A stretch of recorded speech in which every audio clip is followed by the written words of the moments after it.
Welcome to this return to YouTube with Casted to Kane and many other topics we're going to discuss today.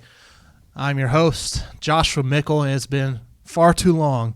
And join us, probably on a regular now, my father, Jack Mickle. Collierville. Yes, how are you?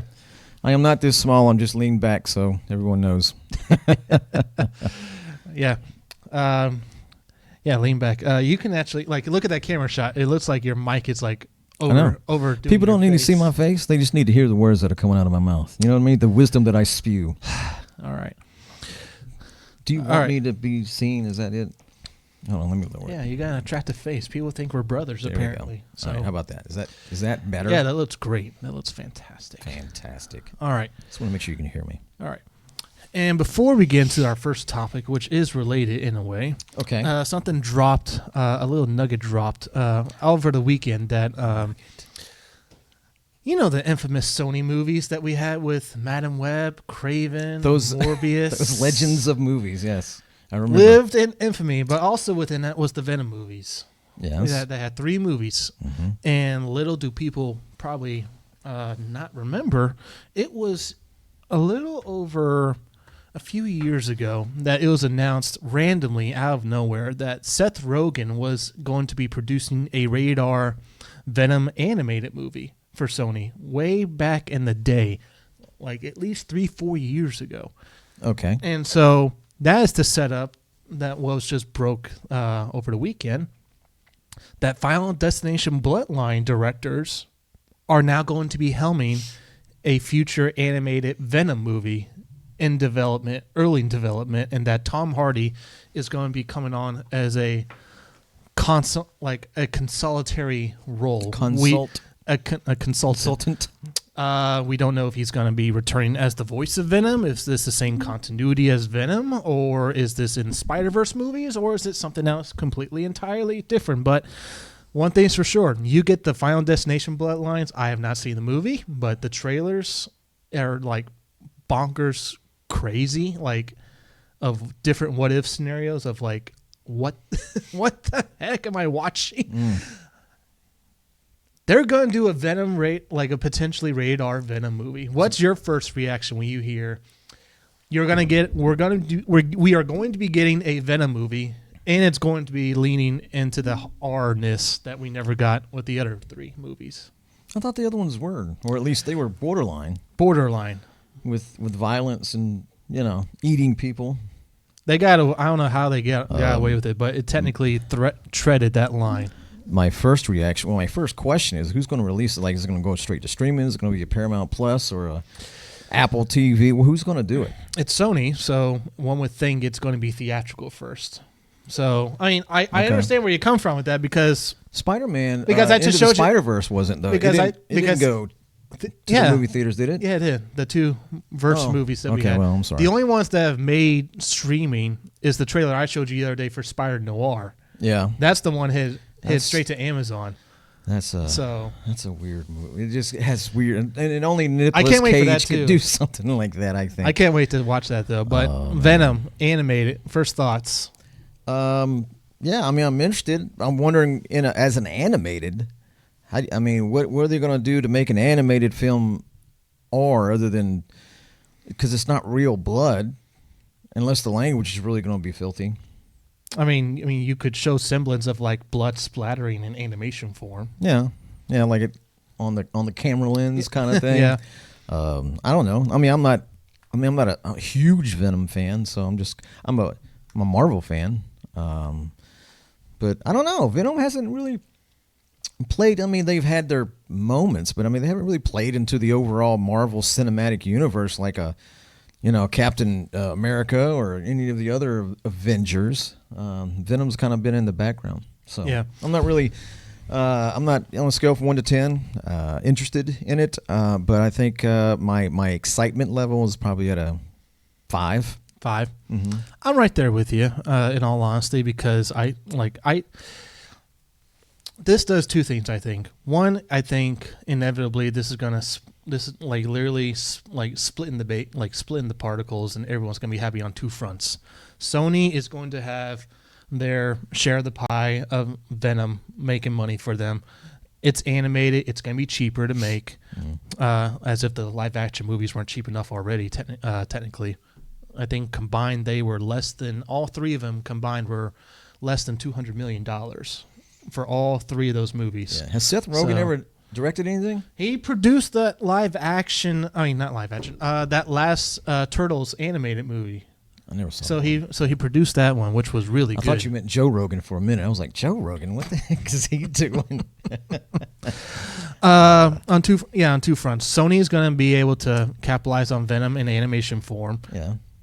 I do think there's a high chance they're going to do the animation style of Spider-Verse for this one. Okay. Similar with K-pop Demon Hunters as well, and their new movie, Goat. So not like a Shrek animation. No, not like your traditional 3D. Yeah. Okay. Second, we know what's going to be. We know Secret Wars is coming for the Avengers. Everyone knows what happens in Secret Wars. Spider-Man gets his black suit, the introduction of that Venom arc that goes down for Spider-Man. So we know that's coming eventually. And so with that coming down the pipeline, and now the Tom Hardy Venom dying off, like that franchise is put to bed. Yeah. That franchise is put to bed.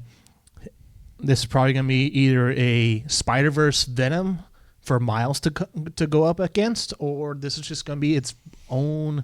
I thought Venom was somewhat of a good guy, though. He's an anti-hero. But he's not a bad guy. Like he's a Spider-Man villain first. It's only recently That don't make any sense. Spider-Man villain should be a bad person. He's not a bad person, I don't think, because he's been Tom Hardy's character, whatever his name is. Eddie. Eddie's Brock. a good guy.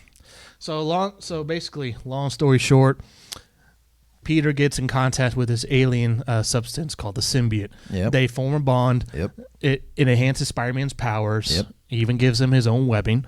And then Spider-Man realizes, oh, this is negatively affecting me with my own aggressive... He turns into a jerk. A jerk, his own aggressive side. I mean, even though Spider-Man 3 was not a good movie, it did capitalize on that proper line of the story arc. And so Spider-Man says, I got to get rid of this. Yeah. There's different arcs in the comics you can look at. The Fantastic Four get off of him. He gets it off at the bell tower at a church, and there's many other ways that he's able to get off of it, get rid of it. Conjunctually, traditionally in the comics, you make up words. That's what I like. Like Eddie Brock was again, Spider-Man 3 showed this on film. Rival of Peter, can't stand him, and he has a hatred for Peter Parker. The symbiote now has a hatred for Peter Parker, and so the symbiote finds Eddie, and because of the bonding he had with Spider-Man, the symbiote, he was able to pinpoint copy that DNA to where Venom has Spider-Man's powers. Yeah, I got it. And so that's the whole arc of of revenge per se. Favorite part of the movie, him walking down the street in that his black shirt. He's just I love that. That was so cool. But we've had different iterations since then. We've had in the latest Spider-Man game, famously, we have Harry Osborn turn into Venom in the similar arc. We have rumored to be maybe Scorpion. Matt Gargan's character gets in contact with the symbiote potentially. That's a cool name. And then the traditional Eddie Brock, who does become an anti-hero down a story arc alliance with him. It all sounds good. And as long as you keep Avi Arad away from this property or any other Spider-Man related properties that Sony going forward, I think this is going to be a good hit for them. But anything he touches, especially if it's because Phil Lord and Chris Miller have a hand on the Spider-Verse animated movies and this upcoming Spider-Noir show. Marvel Studios has a hand on the Tom Holland Spider-Man that we are experiencing still to this day. Avi Arad has had his hands on the downfalls of the last two Spider-Man franchises, the Madam Webs, the Morbiuses, and the Cravens of the world of getting greenlit in the first place. Yeah. So as long as that old geezer isn't running the show, I have faith. I have faith. But if we find out it's like, oh, he's lead producer with Matt Tomac or someone else, it'd be like, nope. There goes all my enthusiasm down the drain if that were to happen.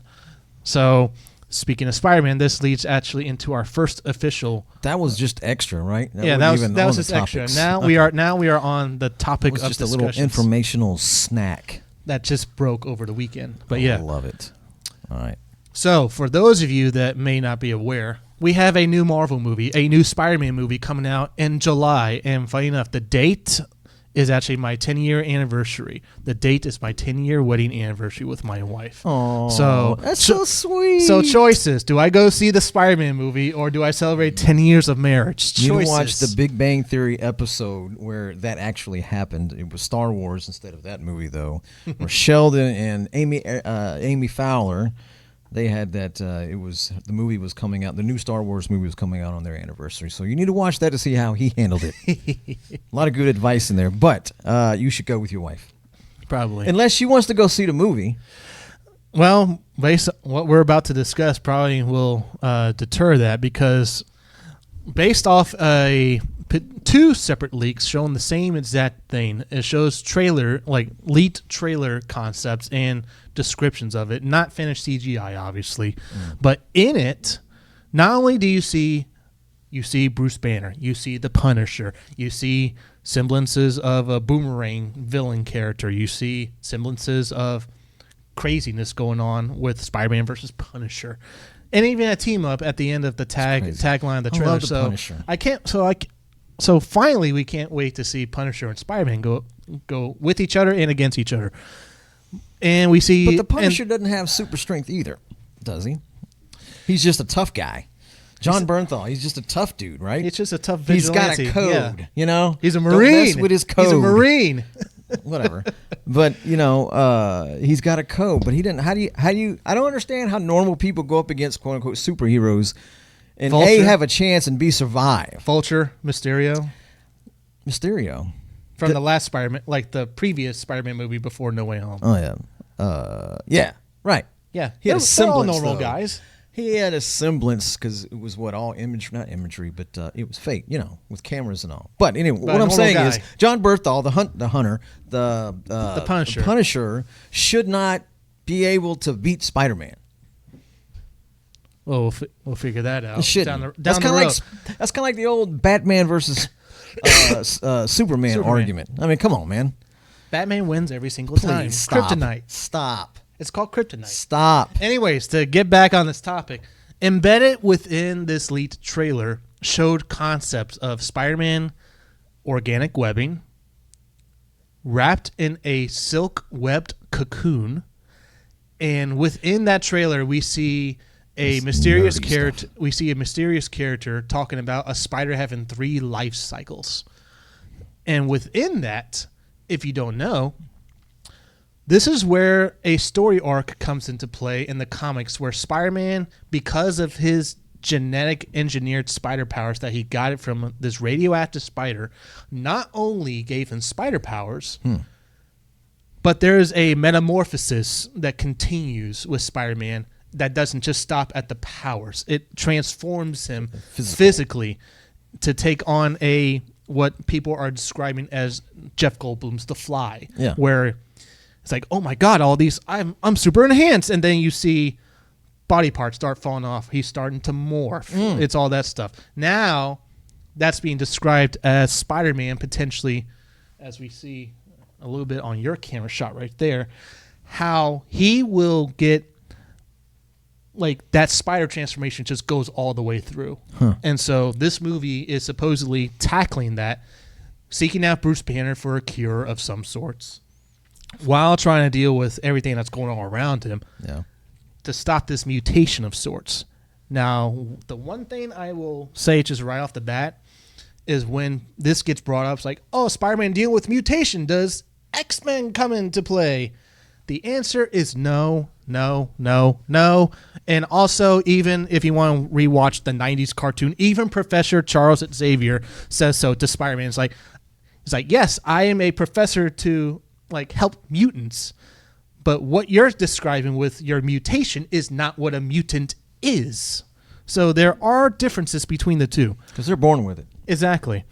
And then also he gets 4 extra arms, and then within the storyline, particularly, it's got to be buying shirts really hard. Right. Within the storyline, though, which is intriguing, is that he's he's feeling like symptoms, suffering, and all that stuff, and then he tries to find a way to cure himself. Inadvertently, that was still a testing. Like, we're still testing this out. Don't take this in case this has bad negative effects. Okay. Within that storyline, the negative effects accelerate his transformation. Immediately gives him 6 arms, and then not soon after that transforms him into this creature that was prominently shown in a kid-friendly 90s Fox Kids Spider-Man show, which gave me nightmares when I first saw it. But But he looks familiar. That looks familiar. But just to bring it all home. This is a storyline I never thought would ever get touched in a live action medium. I never thought it would get touched at all because of like the horror aspect of it. The whole misconception of, oh, this is the MCU. It's PG-13. We have to think about kids and families. Deadpool, Wolverine, and... It looks like a werewolf combined with a spider with red hair. That's actually the top portion of his head is actually the mask, his head mask that's ripped off. Actually. Oh, okay. So that's not hair. So if he's turning into a fly, is he attracted to poop now? He's turning into a man, like a man spider. Like it's flipped. But yeah, it's something we have never seen on a Spider-Man film. We've had 3 + 2 + 3. So that's 8 Spider-Man movies we've had total in live action. For the 9th one, we are potentially getting something we have never seen before with something of this scale. Yeah. So interesting. With all that knowledge that I have, dropped, like fanboying out with you for a bit, what is your thought of this potentially being a body horror-esque movie that Peter Parker will go through in this movie? I like it. It's because to me Spider-Man movies were mostly sanitary, safe. You know, I mean they were superhero movies, but there was nothing shocking in it really, at least not to me. This could potentially be shocking. So I'm interested in that. I think that's cool because it takes some creativity, because nowadays we're seeing nothing but the same stuff regurgitated. Same storyline, same type of people in the movies. This is creating a different problem, and one that's been done before in The Fly, like you said. But for it to be Spider-Man and now, which is contemporary. So I think it's my excitometer. For this one has got to be 8.5, 9, like that. Definitely for me with like. I think 9 out of every 10 Spider-Man fan will tell you that the 90s cartoon is what shaped their perception of Spider-Man. And it was never the whole hunky-dory of like, you have to put him in high school, he needs to be a teenager. Yeah.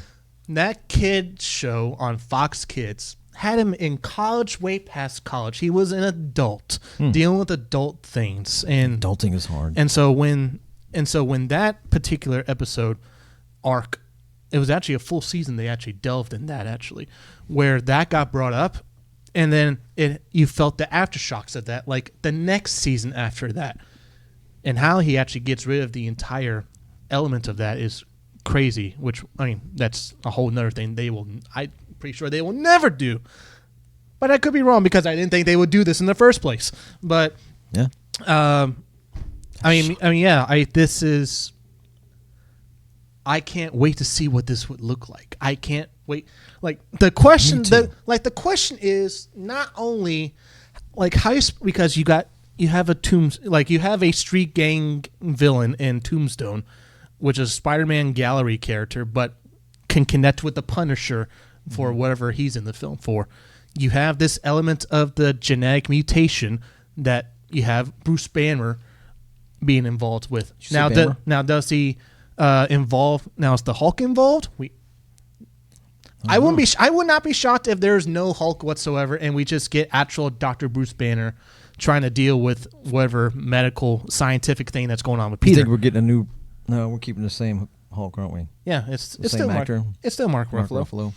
It's not my favorite guy, so. And then you have on top of that the mysterious Sadie Sink character, which, at least with the particular storyline that does involve a mutation from Spider-Man, involves a very obscure character that is technically multiverse connected, but very, very obscure. The popular theory is that she's going to be Jean Grey, the mutant of the X-Men, which we are getting a new X-Men movie from the Thunderbolts director. We are getting that. We are getting a fresh lineup, fresh recast of everything X-Men after Secret Wars. We know that. I don't see them doing it this early in a Spider-Man movie pre-Secret Wars. And also, this falls under the same thing because of, like, you get a particular actor, and if that person is bald, they must be Lex Luthor, or they must be Professor X. He's bald. It's bald. For the first Spider-Man reboot with Andrew Garfield, when I think Emma Stone is her name, she got cast. She's known for red hair. It's like, oh my God, that's Mary Jane Watson. She's gonna be playing Mary Jane. No, she played Gwen Stacy. She dyed her hair like bleach blonde. Sadie Sink, redhead. Oh my gosh, she's playing like a variant of Tobey Maguire's daughter in a multiversal mix-up. Or, oh, she's going to be the real Mary Jane, the proper Mary Jane with red hair. Now it's, oh, she's totally going to be Jean Grey. It's that kind of logic that just wants me to, I know it's a very obscure circle that I keep up with online, but it makes me want to rip my hair out because of the, like, just the logic of what they base it off on. They don't base it off on any reporting, which we don't know who she is. We don't, and we just base it off of like hair, like the fact that we have fans debating stuff like based off of hair color or if they're bald. And it could be on Titans coaching staff if they're bald. There you go. Yeah, there you go. Yeah. The bald to the bones, bald to the bones. But yeah, I mean, it definitely this. I have no idea what this story could be. I have no idea. That's awesome, though. Like, exactly. And that's the best part about it. It's the beauty of movies. Is that you don't know what this potentially... Like, you have... Like, if you have the set list of characters that are going to be in this movie, Punisher, Bruce Banner, or maybe Hulk, Spider-Man, Ned and MJ are going to be back from the previous trilogy. You have Tombstone, which is a Rogues Gallery Spider-Man villain. You have a Boomerang character. You have a Tarantula. I mean, that's the villain's name. Very D-list villain. I think it's just going to be like a throwaway scene in like a montage, I think, with that character. You have a Sadie Sink character. You have a potentially Miles Morales-related character or a new interpretation of Norman Osborn. You have the guy that played Aladdin in the live-action Aladdin. Will Smith? No. No. He played the genie. That was a joke. Now, he's been cast as MJ's new love interest in this movie because this movie takes place 4 years after No Way Home. No one knows who Peter is, and so Mary Jane and him probably have a new relationship built up over that time. So he's in this movie as whoever that character is. We don't know. And we don't know what the story is. Oh, wow. We don't know what the story is. Crazy. There's no... I mean, there's been speculation what the post-credits scene may be. Like, we assume it's going to tie into Doomsday somehow, since this is the last Marvel film before Doomsday. Yeah. So there has to be some sort of semblance. One would think. So the theory I like for the post-credits scene, and tell me if you like this. So you see Spider. So the theory is that because of these convergences of worlds for Doomsday colliding in on one another, there's this rumor out there that the post-credits scene before that ends it all is Spider-Man swinging through a city, and then he's either like on the side of a building or he lands on a rooftop of a building in New York City skyline, and then in the sky he sees another Earth coming into orbit, coming closer and closer, and then screen goes black. Fade to black. I like that. Wouldn't tease too much about it, but it would definitely get you wondering what the heck is going on. All right. Yeah. Fun Spider-Man talk. Now let's get into what conveniently you're wearing the hat for. So Robert Saleh, bald, very, very bald, and more baldness coming into the Titans franchise. Our new head coach for the Tennessee Titans. And everything from Brian Daboll. It's Dable, by the way. Daboll. Like table? Daboll. Yeah, that's what Music City Audibles says. They played when he was the head coach. They were like, "Who for the Giants? How do you pronounce your name?" He said, "It's Dable, like table, but with a D." It's kind of funny. First impressions on the hire. What do you think about the hire? I mean, everything's good on paper until they start playing, get on the field. But I like it. I think we need somebody with some moxie, a defensive-minded coach to, get us into. And it's not just because it's him. It's who he was able to bring into the fold. Gus Bradley, not really. But he's going to be the teacher. I got it. DC. What I'm saying is, as a DC, he wasn't, all that to me. He wasn't sexy. Something just broke. But anyway, he wasn't sexy to me as a DC. But as a teacher of Robert Saleh's defense, that's a good hire. Dable coming in, obviously, I believe is a great hire for Cam Ward. and the offensive system as a whole. And what's his name? Burchillo, offensive line coach. I mean, we've said this about Daddy Callahan. Oh, God. One of the best coming into town, baby. Your O-line's going to get improved. Well, they did improve throughout the year, though. I mean, as the season wore out. After we fired. Yeah, I got it.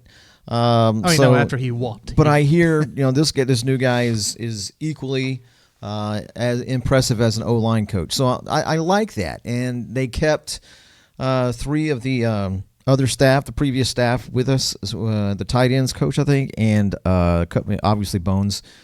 And for special teams, there was, I think, the running backs coach who stayed? No. It was the tight ends coach that stayed. Yeah, Tony, was it Stocker? Luke Stocker, I think is him? Luke Stocker, yep. Anyway, so because it's him as a head coach with moxie, I think he's going to bring that swag, and that's an overused term. But I think he's going to bring the moxie. I think he's going to bring that, and with the new parts that we have, I am really, really, really optimistic. Will we win the AFC South next year? I don't believe so. Yeah. But at least be competitive and fun to watch and have an identity out there. I think that alone, I mean, it's a miracle. How many games have we won this year? 3, 4? I think it's 4. I mean, Mike, how did we win 4 games? We should never have beaten Arizona. Yeah, exactly. Ever. It was the shouldn't have lost to the Raiders, but we shouldn't have beat. It was the butt fumble of mistakes. So, I mean, being incredibly, I don't know the correct word for it, but the team that they were, and they won 4 games. So you bring this coaching staff in with another year of experience, and also you got Borgonzi doing another year of drafting. I really have a lot of confidence in the way he drafts and who he drafts and when he drafts them. I just don't. I think that we have to be smart in free agency, not just spend 100. I just absolutely no way we're going to spend anywhere near our. And there's a chart that came out today about cap savings, and 2 of the top 5 are Titans, and it's L'Jarius Sneed and Calvin Ridley, and combined, if we cut them, that's like $29 million we free up in the cap. Cutting L'Jarius Sneed, he ain't done nothing. Don't create a hole by cutting Calvin Ridley because you got to replace him. And I think we got great receivers. I shouldn't say great potential in receivers for DK and Ayu Manor. And I think, obviously, Gunnar Helm. So I think we're going to bring in another. I don't think we're signing Chig again. I think we're bringing in another tight end who can actually block. They actually, some fans are saying, let's get Kyle Pitts. They just franchise tagged him, so he's off the board. Yeah, and I didn't want him either. So Breece Hall or Kenneth Walker III either. I think they're going to be tagged. Transition tag or what do you call it? I got news for you about Kenneth Walker, though. What's that? Shefty came out and said they will not be placing the tag on him. Really? because maybe they're just going to re-sign him though because they need him.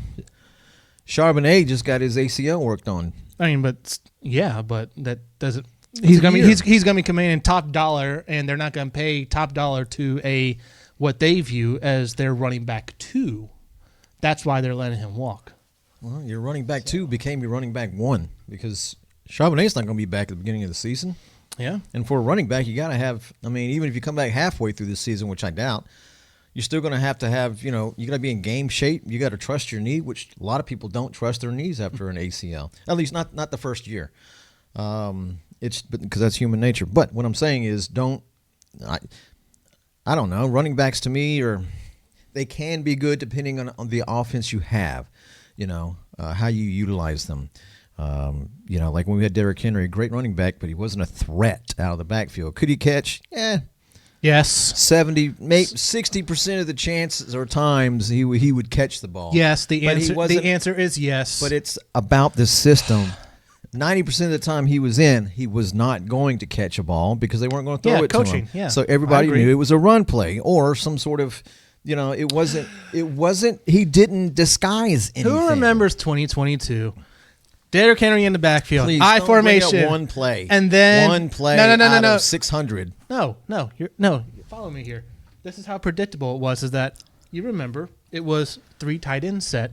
Derrick Henry in the backfield. The year's 2022. Yeah. And guess who's lined up at wide receiver? It's not Traylon Burks. It's not whoever our it's not Robert Woods. It's not NWI. It's Cody. It's Cody. Hollister. Hollister, number 8. You knew it was a run play when you see that Cody. Formation, and that's the only wide receiver lined up on the outside. That's how ridiculous and predictable that was. Thank you, Todd Downing. But continue. No, so I was pretty much done. I think that to me, because I always say your offensive and defensive line and your quarterback, that's your cake. Everything, legitimately, everything else is icing. So I wouldn't sell the farm necessarily on any of those one except for corner. We desperately need corners because we don't have a single reliable, proven, talented, elite level corner. We don't. We need cornerback 1. We need cornerback 2. Yes. I agree. Got to have 2 corners at least. Yeah. Marcus Harris is a good slot. Like he filled in for Roger McCreary when we traded him. I think that was a natural fit. I think that the way Robert Saleh's defenses go, that safety 5-2-5. He's going to be kind of like a hybrid, I would think. Not a typical safety. Which is what folks think Kevin Winston can be. Or Williams, because Williams was supposedly coming out of training camp. Yeah. Yeah. Well, at the U, he was a safety. He was the safety at the U. Yeah, I agree. Yeah. So I think that defense needs a lot of attention. Do we need receivers? You're doggone right we do. But I think that we can get a whole bunch of number 2 receivers, and the way we use tight ends and the way we use if our offensive line can be good. I'm not asking them to be great or elite. They got to be good. Now, they haven't been horrible the last, say, month and a half, of games. A lot of those sacks that we took were probably Cam's fault and a combination of him and the play calling schemes. Well, the receivers weren't getting open. Who are you going to throw the ball to? If no one's open, you can't, and you're holding on to the ball for an extra second or 2, that gets you sacked. So I think the offensive line is going to be better. I want them to be good. I don't know who we're going to get as another guard. I think right guard, right? Yeah, right guard. So we could re-sign what's his name for 1 more year. Could Zeitler? Yeah, could. He's an old dude, but so is Cushenberry. Cushenberry's younger though. Younger, yeah. I think he's 30, 31. Yeah. Zeitler's like 37. Yeah, O-line. Yeah, O-line age. You can play till like you're 37, 38. Yeah. You can. It's just but this isn't running back age. Up. Yeah. Anyway, so I think defensive line, offensive line. I think you sell you sell out to make them good to great to elite, because that is your. And then obviously we have Cam Ward. That's going to get you where you need to go. Because without any of those 3. You're in mud just spinning your wheels, and we haven't had that in a while. So I think that it's a step in the right direction with everything that's going on with the Titans. I dig everything I hear from Robert Saleh, and they better be making merch of this if they haven't already. Fast and violent. Yeah. That's the slogan. It's all brake, no gas. All gas, no brakes. All gas, no brakes. We've been all brake, no gas. Like the subline underneath that. And conveniently, you just Photoshop Robert Saleh instead of Vin Diesel. Yeah. so it plays perfectly. I love it. Coincidentally. Yeah. Fast and Furious, baby. So if those shirts aren't made already, Tennessee, you're welcome for the idea. You're welcome for the idea if you haven't made those already.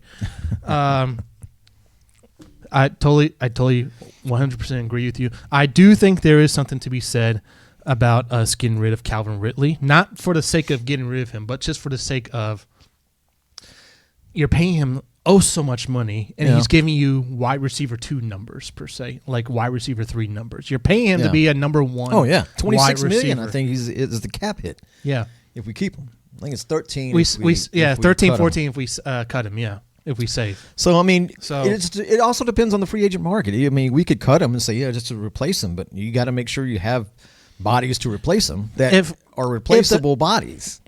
If the scenario is cut Calvin Ridley and we sign Michael Pittman from the Colts.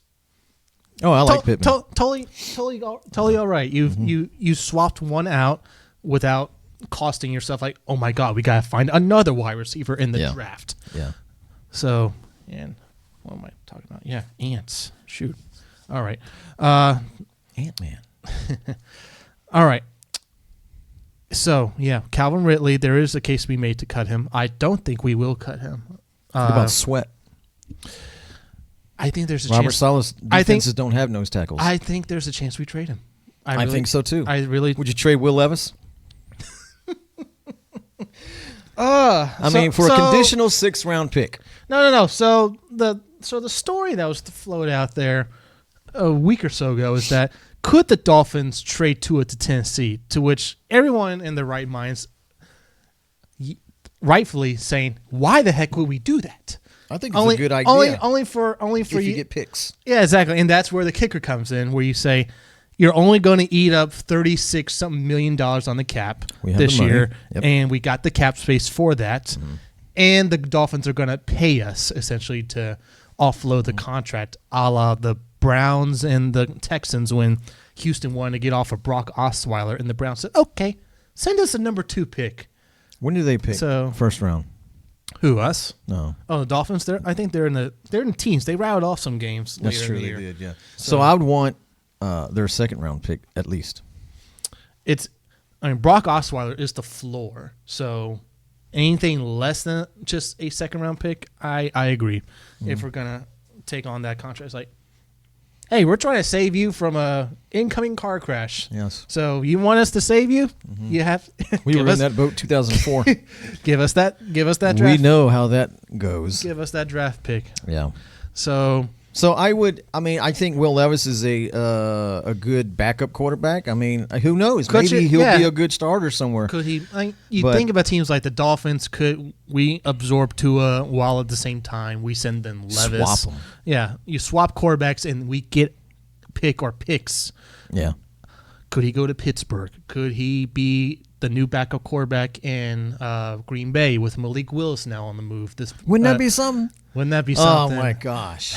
We wouldn't hear the end of it if Will Levis looked really well. Yeah, I know, right? So, before Sam Darnold broke out, Seattle was a destination, but that's not on the table. No. Arizona, with Kyler Murray moving away potentially. Yep. Could he go to the Rams as Matthew Stafford's heir apparent with Sean McVay? Jets. The Jets can use anybody. Of course they can. They're the Jets. And we ain't been far behind them as far as that's concerned. So we haven't had a former quarterback win a Super Bowl away from us like that. So painful to be a Jets fan, and they have painful to be a Titans fan. They have worse ownership than we do. I would make the argument there. Yeah. Amy Adams over Woody Johnson any day of the week. Oh yeah. So no doubt. Amy Adams over whoever Jim Jimmy Haslam of the Cleveland Browns any day of the week. Amy Adams over Mark Davis any day of the week. Like there are worse owners than our situation. I got that. It's just that we've had this bad few years post Vrabel and those bootlickers that just want to keep banging the drum of like, we have a horrible owner. We have a horrible owner. I mean, it is what it is. And Vrabel rightfully got exposed for his game planning against a legit team, a real team on the biggest stage in the NFL. Yeah. So that is not our fault for being detractors of like, and you and me agree, he's not a bad coach. He's a good coach. But there is a philosophy about him that got him fired. And that philosophy is exactly what he did in the Super Bowl. And folks want to go after Josh McDaniels for like play calling. I'm like, go ahead. Yeah. Go get rid of Josh McDaniels. Say he was the problem and quickly see how fast Todd Downing, their tight ends coach, becomes the new OC. Todd Downing the new OC in New England. I would love it. Let's try that experiment. Yeah. I don't think you want to. I would love if you're a Patriots fan. And how much you want to bet that he was Vrabes was the guy who was not calling the defense, but installed the game plan. Like he did against the Kansas City Chiefs that coach. 1 year. He's the head coach. In. Absolutely. No, yes. I got it. But remember, I'm agreeing with you. Yeah. Yeah. So, we should have won that Kansas City game if it not for Vrabel telling Dean Pease to grab the clipboard and hush up, let me do this now. And then we got our rear ends handed to us. So, I think that Vrabel's, like you, is a good I think he needs an established team. Exactly. He needs veterans. He got that with a big influx of free agents in the free agency last year. A good quarterback in Drake May. Decent, not a great, at least not yet. Serviceable, yeah. I don't know what all that MVP talk was about. Oh my gosh! Against what? Inferior for competition? Yeah, competition. So anyway, it's not about Vrabels or the Patriots. Exactly. So Titans rocket. They're going to shoot to the top. 3 years, we'll be in the Super Bowl. I say 5 years. We got to get another OC though after Dable leaves in year 2. I think it depends. I think this is nothing to base this off on. I think for Brian Daboll, for what he did with Josh Allen in Buffalo, and then how quickly he won and how quickly he got picked up as a head coach for New York, and now the downfall that was Daniel Jones and Jackson Dart, even though folks want to love on him. He got a raw deal going to New York, in all honesty. But so this is based off of nothing. This feels like something. First of all, aren't you upset that Cam was not even mentioned as rookie of the year at all? And who was Jackson Dart? Jackson Dart. And Tyler Shutt. Come on, man. Yeah. Our guy with that offense and that offensive line and no receivers and the play calling from like Toys R Us, how in the world? And they still won 4 games. And he had statistically a really good year. Yeah. Didn't throw in it, but I think 1 interception in his final since the bye 9 games. Bye week. Yes, exactly. Since the bye week, 1 interception, 10 plus touchdowns. I got it. He's on a sucky team, but whoo! I just couldn't believe my ears when I was hearing people not mentioning him and then mentioning, like you said, Tyler Shuck and Jackson Dart. Really? Jackson Dart was hurt half the year. Come on, man. That just that irritates me. Him in the blue tent. Oh God, Jackson Blue Dart. All right. Blue tent. So to close out this portion of the Titans topic here, what do you think they do in the draft 4th overall? I think it's Ruben Bain or bust. Ultimately, I agree. I say edge, but I don't know which one. Because if Ruben Bain's not there, I don't think they take the swing at David Bailey. That's Arvell Reese. Yeah. But Arvell Reese, he's a linebacker. He's not going to be available, I don't think, by then. Isn't he a linebacker? Yeah. Who's going to take a linebacker top 3? Jets. Come on, man. No. They wouldn't do that. I wouldn't take a linebacker at 3. They're not going to take what's his name? The Alabama quarterback. They're not going to Ty Simpson. They're not going to take him 3rd overall. No. They could. They're gonna get him with their next first round pick. He was there in New York for the wasn't he there in New York for the Heisman? When he one of the he was one of the finalists. Okay, I mean, there's that because we know Mendoza. Who else they got on the dang? Because we know roster? Fernando's going to Vegas. Mm-hmm. I totally lost track of the draft count in my head. I know we're fourth. Giants are behind us. It's the okay. So yeah, you got the Raiders. I don't think it's people Cleveland. Watching this are like, you are idiots. This team, and then you. It's just two teams. I know we're horrible. We are sports geniuses. So NFL like, draft cheating. order. Yes, you're cheating. See, if you had a producer, he could be in your ear telling you. It's the Jets and Cardinals. That's right. Cardinals. Yeah, I forgot about the Cardinals. That's they're another organization. They're not taking Ty Simpson third overall. The Jets are not doing Ty Simpson second overall. Matt LaFleur is the new head coach of the Cardinals, and he's an offensive guy, so he might take Simpson. Wouldn't that be so Arizona? But what's his name's coming out too? In the Ole Miss quarterback they refused his injunction, or did they? Did they not? Last I heard, he got the 6th season. Did he? Yeah. Joey Aguilar didn't get it. Well, it's two different jurisdictions.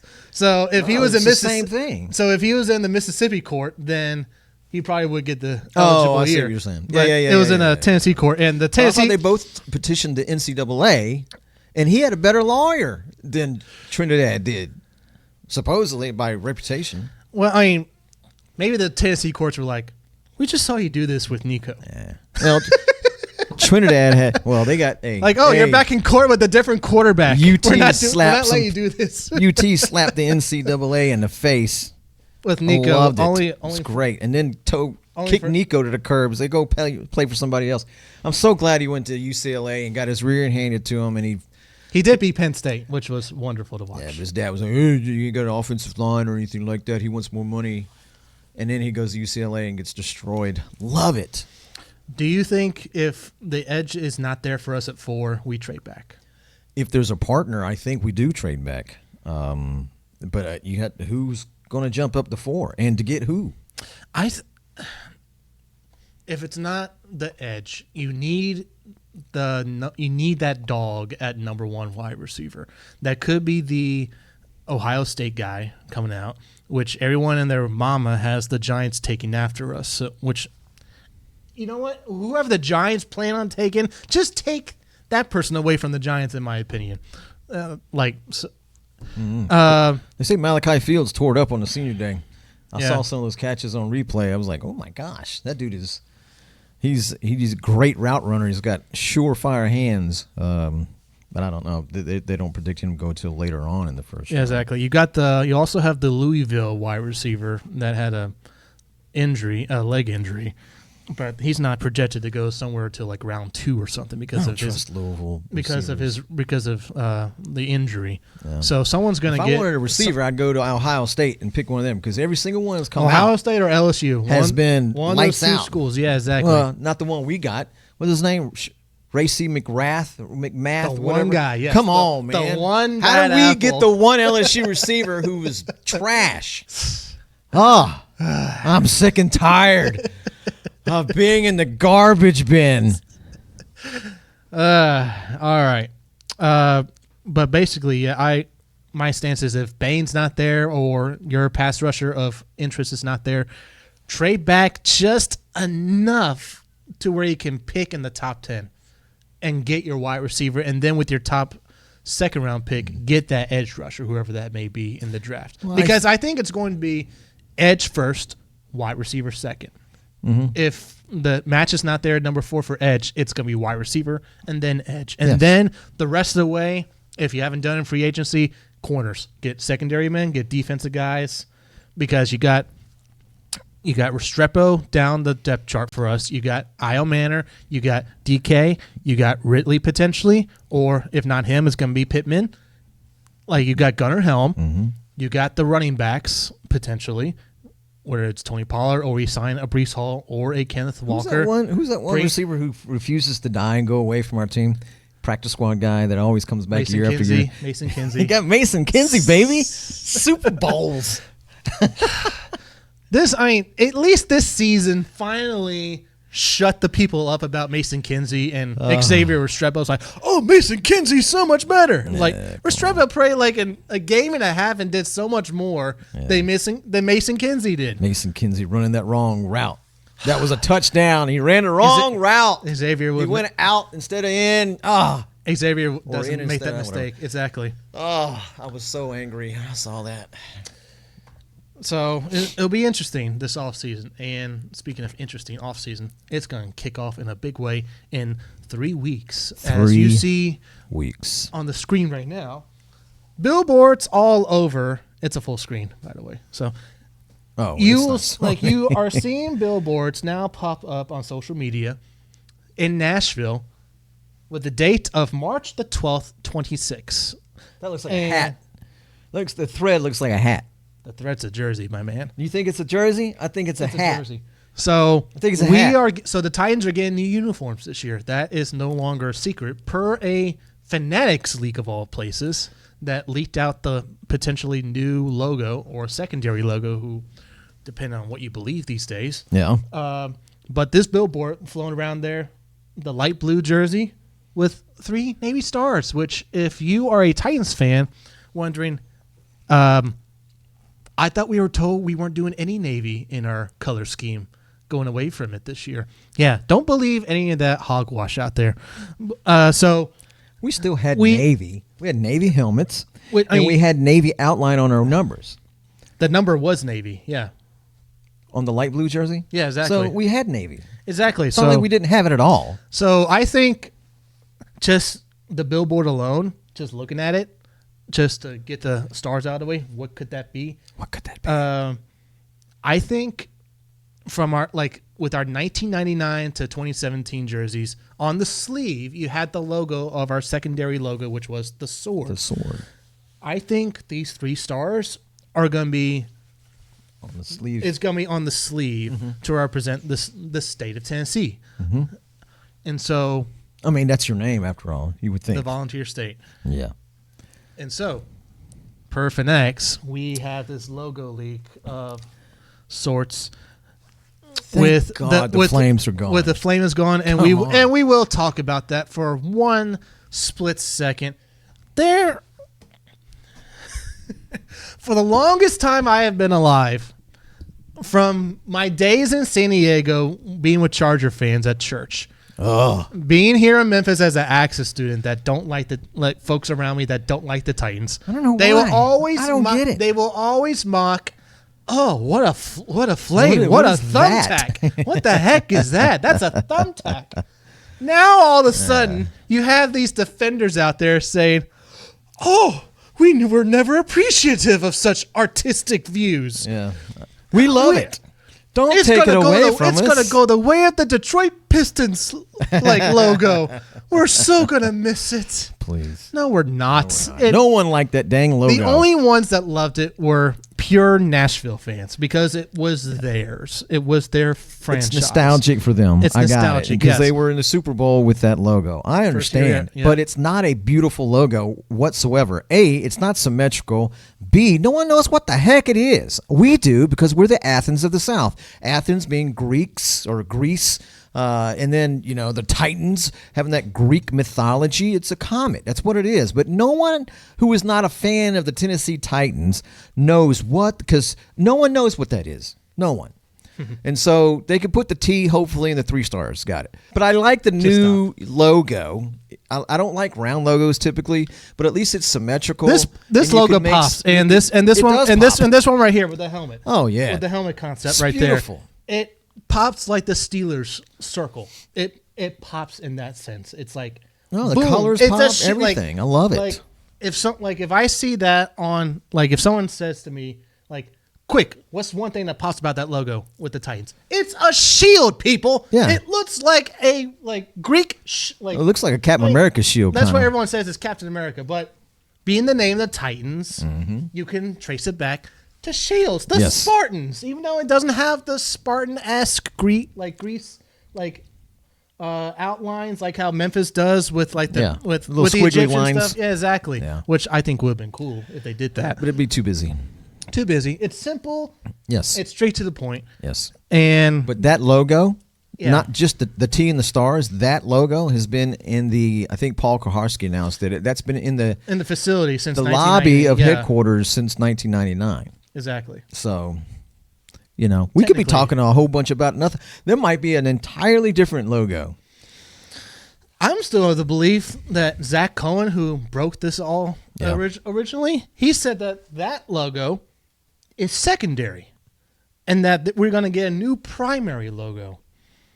So if they do, I hope it's a sword.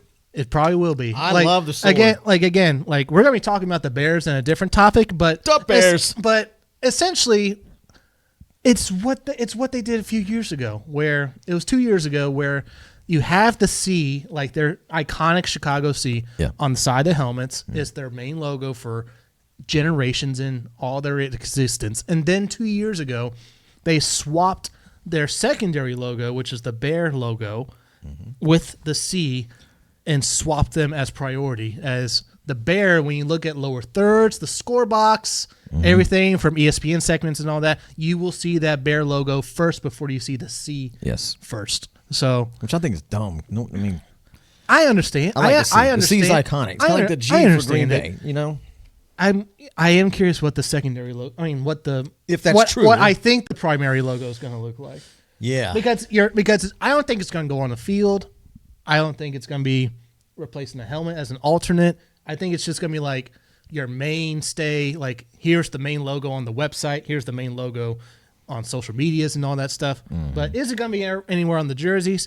I don't think so. That's just my opinion on that. Man, you get everything in this logo. You got bringing back the white helmet, which I actually missed. I actually missed the white helmet. Yes. You got the red face mask, and I wish it would be matte, like flat matte white, not shiny white. Like it's potentially like it's going back to the Oiler color scheme essentially. Yes, it is. Essentially going back. Give me 3 stripes down the center of the helmet, red face mask, and man, if they had a light blue chin strap, that would really set it off. But give me the red face mask and the 3 stripes down the center with that helmet, with that logo. Awesome. And when you have your field, your brand new field, or maybe the field this year. It's going to pop in the new field anyway. Make it bigger, because the one, I hate it. They our current one with the flames only went from like the 45 to the 45. It was small.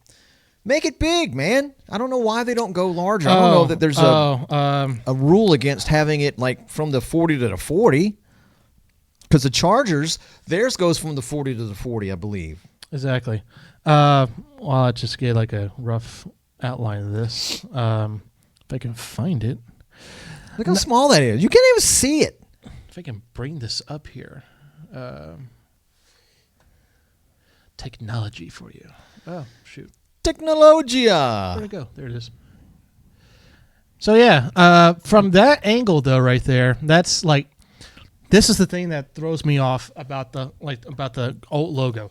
You have the circle, yes, but then you have the flames left adjacent to it. Yes. So as a graphic designer, I'm like, what center is exactly? Is it the circle or is it the full? It's the left pointy of the T, because that's the center. Because on the field, what center is the circle? Is the circle? Yes. Yeah, exactly. It's so dumb. It's like you said, from 45 to 45. It's not even that. I mean, even then, I'm looking at this Bears logo, which will pop up later. It's technically goes to the 45.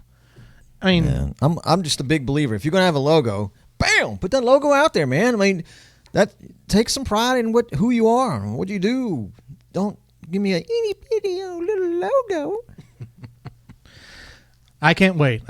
And if we find out that on March the 12th. Now, there are folks out there that are saying that's not the date for the jersey reveal. That's the date for the trailer to the jersey reveal. If that happens, I'm going to be super ticked off. Well, that was about being about being the ultimate tease of like. Well, you got to do a teaser first. And do you think they're going to change the word font or the word? Yeah, the font for the. Oh, you mean like the Tennessee Titans? Is they going to? I think they would. I think it's going to be simplistic, kind of like what the Eagles did, but it has semblances, but it will have semblances of Tennessee Titans. I'm just interested. It will be ours. My excitometer is at a 12. Because you're an Oilers On 1 guy. to 10. And my excitometer is up there. We had the most beautiful looking uniforms ever as the Oilers. It just needs a little. Again, my thing with this is that it just needs a facelift. That's all I was asking for. I mean, maybe. I mean, Like, the number font or something. But there's a concept out there. One of the concepts out there is that for the new uniform, you have the Oiler color scheme, right? Yep. But you take the number font from the 1999 to 2017 and make that the number font again with Oiler colors. Oh, boy. That would just get me all riled up. Like, oh, yes, you're like paying homage to our classic Titans while also doing the color scheme of the Oilers. Like, the best of both worlds right there. Yeah. Like, and it doesn't lean too heavily on the... With those color schemes, yes, I can get behind it. I didn't like our uniform when it first came out. It was new, and I appreciated that. The 2018 one? No, not just that one. There was such an opportunity. I don't care what people say. I love the new uniforms, and it's us, and I don't care what people say about it. We needed that upgrade so badly. I don't disagree. I think they missed a huge opportunity. Like, the two little stripes or sideways stripes are supposed to be a sight knife. Yeah. It's supposed to be where you put your sword, your sheath. That's what it was supposed to be. Which, okay, no one could tell that. Come on, man. And then the itty bitty skinny sword going to hell. Down. That's not a sword. That's a fencing foil. It's so skinny. Look at the Seattle Seahawks helmet. It's got that big, I don't know what it is, like carbon fiber look. It's like a feather kind of pattern, yeah. Well, it's carbon fiber look, but it's big and thick. That goes down the helmet. It's bold, you know. And you got a little bitty else, and you don't know what that is. If you're going to put it on a uniform, people have to know what in the world is that, because when they don't, they make fun of it. That's why Steelers classic uniform. But why the heck do you only have it on one side of your helmet? That is so stupid. Yeah. Yeah, I mean, be like the Browns. At least they decided we're not really anything, so we're not going to put anything on our helmets. Unless you want to put that scary elf on there. You got the elf, you got the bulldog, you got the dog. The dog is the dog pound. That's not really a logo. That should be the logo, though. They recognize you're the Cleveland Dog Browns. They actually recognize that as an official logo, as one of their alternates. Actually. Oh, yeah, I got it, but it's because of the fans that created it. That's why. Yeah.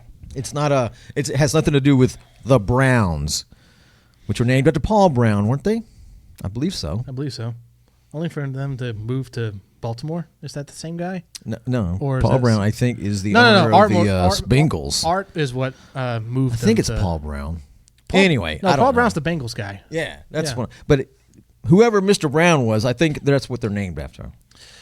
All right. Anyway, we're way off topic, bro. Hey, this is how much we enjoy the new logo, actually. And so the next time, give me thick stripes down the legs, please. Don't give me no skinny. I hate skinny stripes on pant legs. I can't stand them, man. In the 80s, go look at some of those uniforms. San Francisco 49ers, the Giants, the Oilers, the Cowboys. Everybody had thick stripes down their pant legs, and it was so sharp. The Bears, the Saints, all of them, and it looked great on you. I saw an old, I guess it was 80s Saints uniform where they had the black pants with the gold, white, and gold stripe going, and they were thick down the leg. That was a sharp looking uniform. Oh my goodness. That's why I liked Archie Manning for a while. Look at that. That is beautiful. It's a work of art. There's the three stars I'm referring to. Those right are a little there. too big though for me. But the idea of it, yeah, it's right there. There's the stripe on the helmet. Again, this is all conceptual, but you get the idea. Look how pretty that is, man.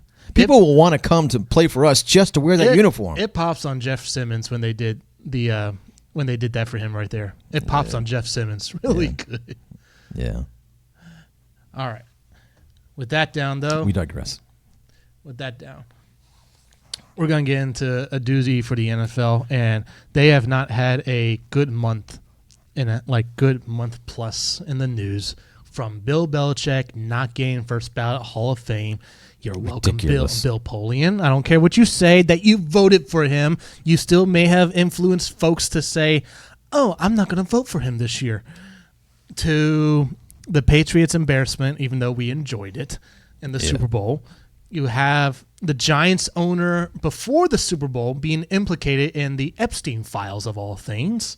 Tish. And then you have Stephon Diggs with his court cases, and then you think about his previous off-the-field red flags that led up to this point, and then you have Pierce, the linebacker from Atlanta, former Vol.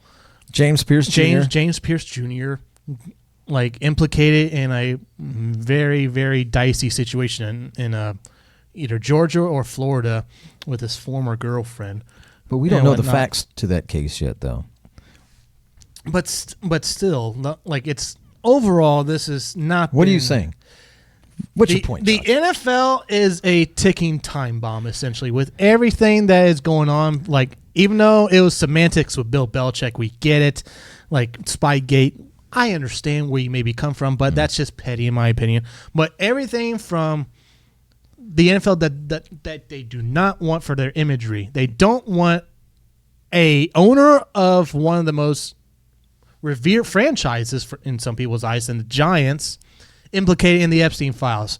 They don't want Stephon Diggs dealing with this headache they don't want to have to deal with that nonsense off the field.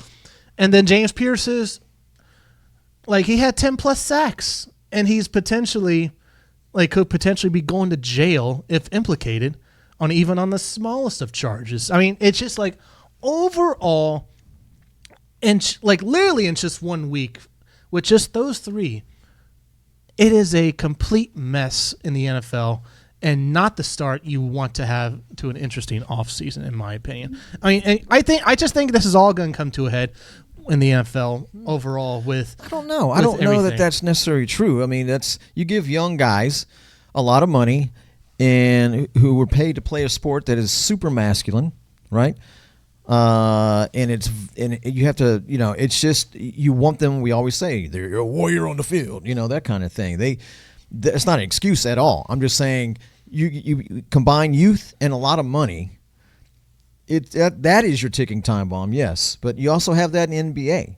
I don't hear it as much in hockey, but maybe I don't follow hockey as closely as I should to know that. They take out all their anger on the ice already. Yeah, maybe that's what it is. But I think the NFL's problem, a ticking time bomb, for a different reason, and that is I don't know who this guy was, and his language was incredibly filthy. But I think he was an MMA guy.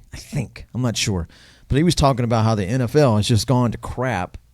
And talking about how, talking about the Bad Bunny episode, the halftime show and all that stuff. There's that. And talking about how they're, I don't know. He listed Pro several Bowl, examples. lack thereof. Oh, man. I mean, but I also, everything, yeah. Roger Goodell wants to take the NFL internationally. Now, I don't have a problem with marketing and playing a game or two. We're going to have a whatever, game in Australia next year. But are you kidding me? I mean, Germany, France, Australia, South America again, Mexico. I mean, at least we're not being cost a home game for England. That. It's just, I got it. I mean, I think the NFL needs to stay the NFL in America. Go play a couple of games overseas. I think he really wants to have teams overseas. But the World Football League failed. That Kurt Warner was in. Yep, exactly. It failed time and time again. It's I remember done the 3 Galaxy. times. The Galaxy was the one team name I remember. Was it Beirut Galaxy or something? I can't remember, but yeah. Either way. So I think that is the NFL's problem, is that sometimes you get too big.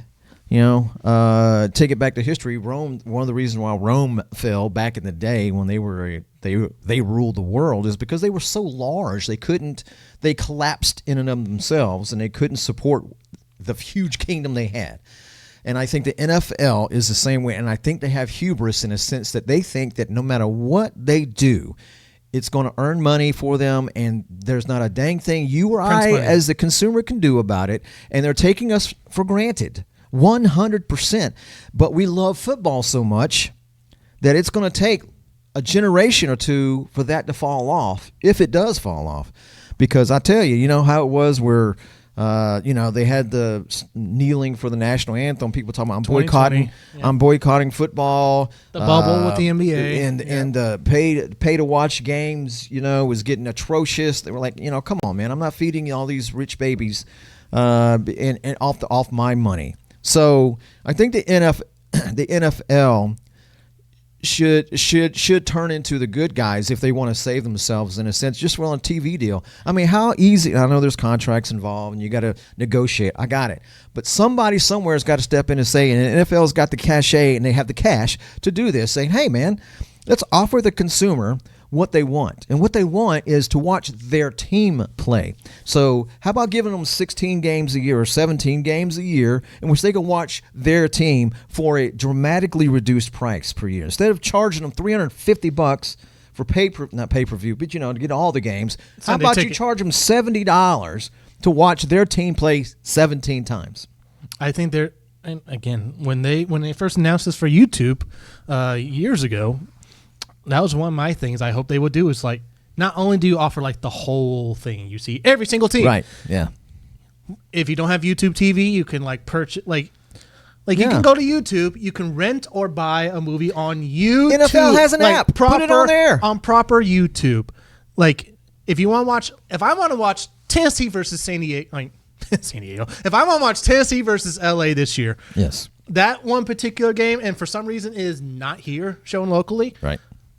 Go to you, I'll go open up my YouTube app and just say view to watch. Okay, you have to pay $40, $60. What a normal Sky seat used to cost 10 years ago, essentially. Like $60, $70 to watch this And nowadays, because the team sucks, we don't get the games here necessarily. What we get? Kansas City Chiefs. Oh my God. I'm sick of the Kansas City Chiefs. Colts. Oh, please. No respect for the Titans, man. That's what happens when you suck. Oh. Anyway, so I think the NFL is a ticking time bomb. I agree. I think the players' problems, though tragic, and I'm not saying it can be solved, but I think that with adult leadership, these are grown men, though. They're 18 and up. But I'll explain my they make their own decisions, yeah. And I know you and I had this conversation a couple years back on a podcast talking about the basketball. I think we're talking about Ja and his Instagram stunt. Yeah, I mean, just a whole bunch of stupid things he was doing. But he's young. He's still young, but he was even younger then. And I think it just got that huge lucrative contract. Dude doesn't have to work again, nor does his children or his grandchildren or his great-grandchildren. You know what I mean? Yeah. Because he's changed his family tree by having that much money. But I think people who have that is their, I don't want to say their God, but I think it turns to an idol for them. Mm-hmm. And they think, hey, I'm good to go, and so everything else I don't care about. Mm-hmm. And they turn into jerks. And so, I mean, I can be a jerk sometimes too. Just ask my wife. But I think for these guys that there needs to be, and I know they have counseling sessions and courses for rookies and all that kind of stuff to school them about money and responsibility and what to do, what not to do. But doggone it, man, you should know that in high school. Mm-hmm. You should know that in high school. Where are the dang dads, or the tough moms out there? Where's the first semester Dave Ramsey course that I took in I mean, come on. I mean, we have the tools available, but no one wants to be unpolitically correct to say, hey, here's what needs to be done. Exactly. And so you're not going to say that, then you richly deserve the rewards that are coming to you. Just like I say that voters deserve exactly who you vote for. You know what I mean? Good or bad. NFL fans, we deserve who we pay money to. Mm-hmm. So here's my stance on why this is a ticking time bomb of these particular cases with the Giants owner and specifically Stephon Diggs. First with Diggs, we knew about his situation just literally after he was signed. Yes. On a yacht with multiple women, handing out a pink substance of sorts, which when you say careful, that. Let's not go into allegedly. These are allegedly. There's video of it. That's why I say that. I don't care. Allegedly. But when you see that and that is said in the text, it's like, that's not good stuff he's handing out.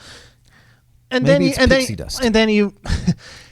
And then on top of that, he had the instance with his personal chef. He has like the instances with his like multiple baby mamas out there. But before the Super Bowl was played, before the playoffs were even into play, before they played the Chargers, him and another Patriots player got busted like with off-field court situations.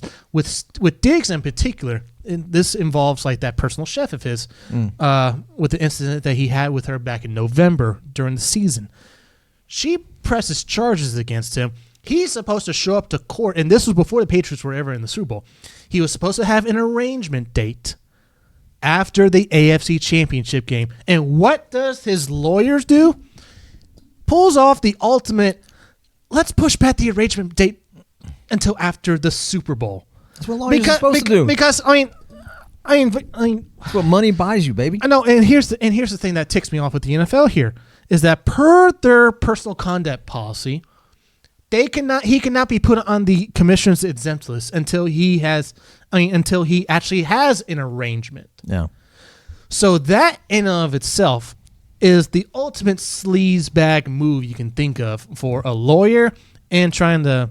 It's not the lawyer's fault. Lawyer's doing what he's paid to do, and trying to like put your nose up in the NFL's what these days. But in terms, but they just let all of this slide with Stephon Diggs, with the Patriots saying, we stand by our player and we defend his innocence. We believe him 100%, which evidence and text are coming out that he wasn't entirely true. Another person I didn't even mention in this, Rashid Rice gets in trouble again off the field after the Kansas City Chiefs and Travis Kelce wore shirts like free Rice after his racing incident that almost killed someone in Texas. Finally served the suspension this year. Talk about NFL's timing. But then you have the Giants owner implicating in the Epstein files. It's not like who hasn't been implicated in the Epstein files? No, it's not like the Commanders owner was actually mentioned in the files, but not to the extent of this particular owner in New York, to where like it was easily explained away. It's like, hey, this wasn't him directly. This was through other people. The Giants owner is implicated directly, well over 400 times, and he was said, like, I'm paraphrasing what I try and remember right now, basically saying, yeah, we see the stuff out there. I barely had any conversations with him. It was just in passing. I'm like, 400 plus times is just passing by.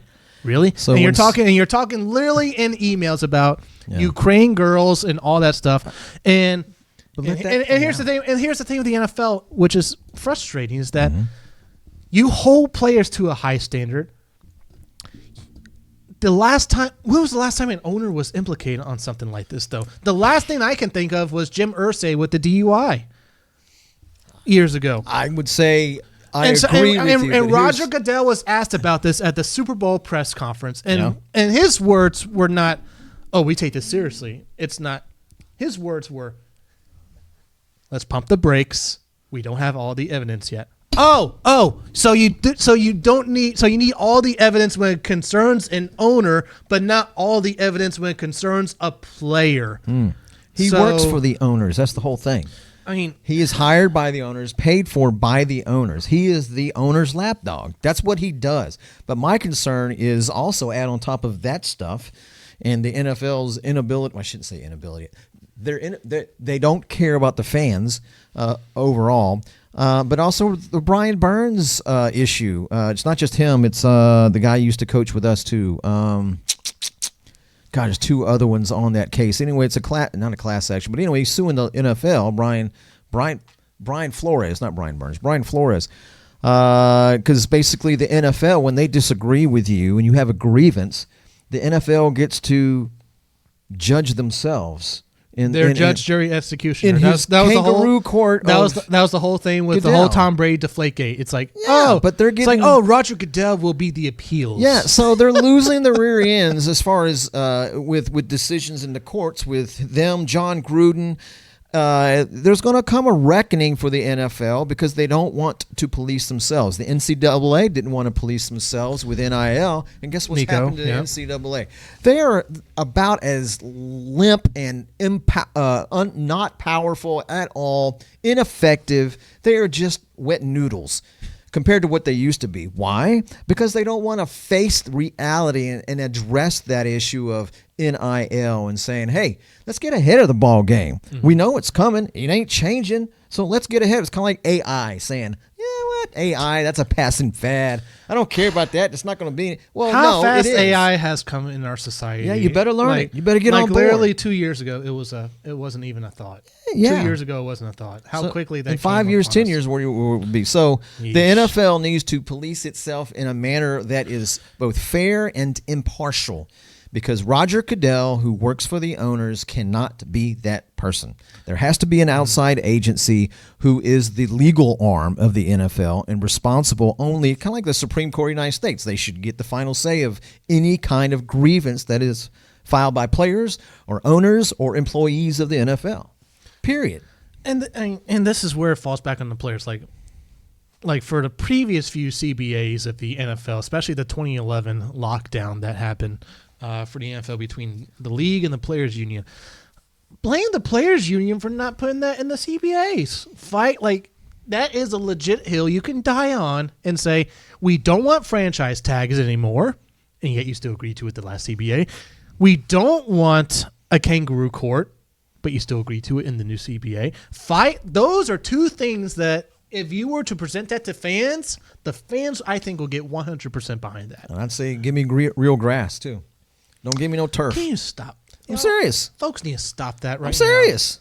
The moment real grass is what happened in what happened in the Super Bowl with Arizona with that real grass. Those groundskeepers folks slipping sucked. all over they sucked. But that doesn't mean grass is bad.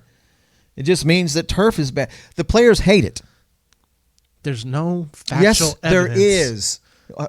Who you listening to? You're listening to the NFL right now, and you're just now talking about them. No. The NFL is the one telling you, hey, Josh, there's really no correlation between turf and really bad injuries. You should know firsthand being a Titans fan. But you ask the players, they're like, it's like playing on concrete. Our bodies suck at the end of the day, and the next week when we play on turf, when we play on grass, we don't hurt as bad.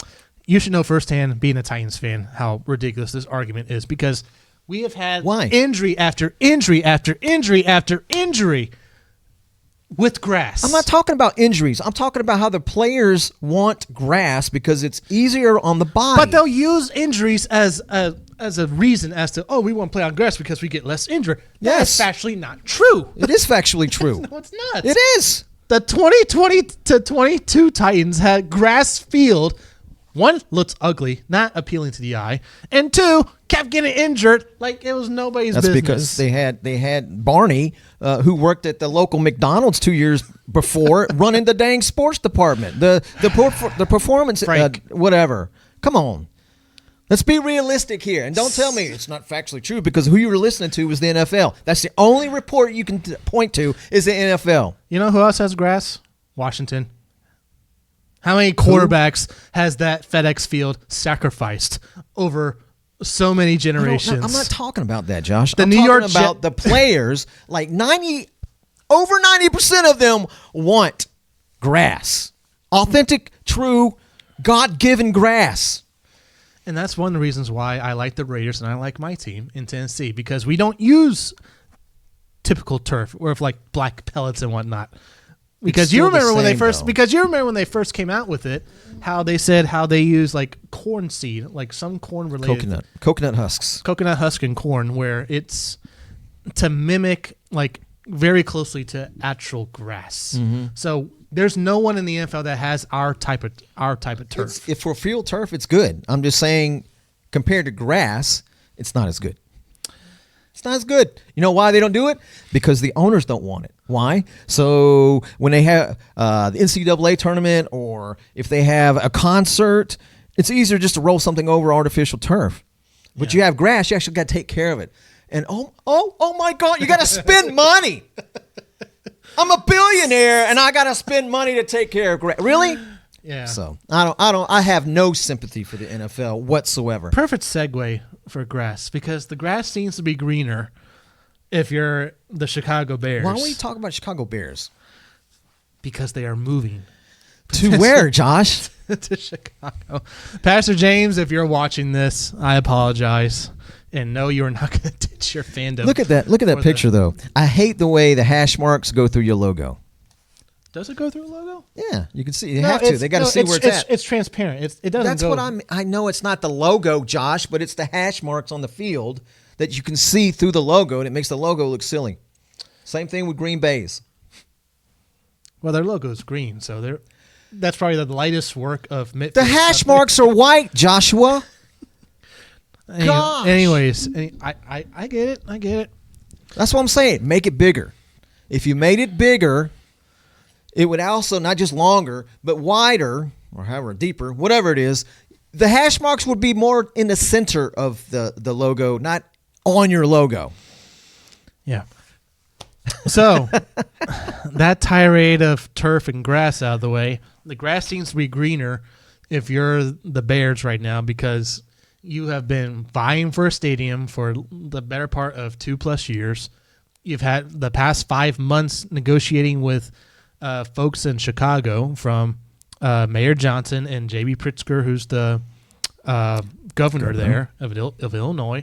Mm-hmm. And then at the 11th hour, the governor of Indiana and the town of Hammond, which is 20 minutes away. No, it's 23 miles away from Soldier Field, literally next door to each other.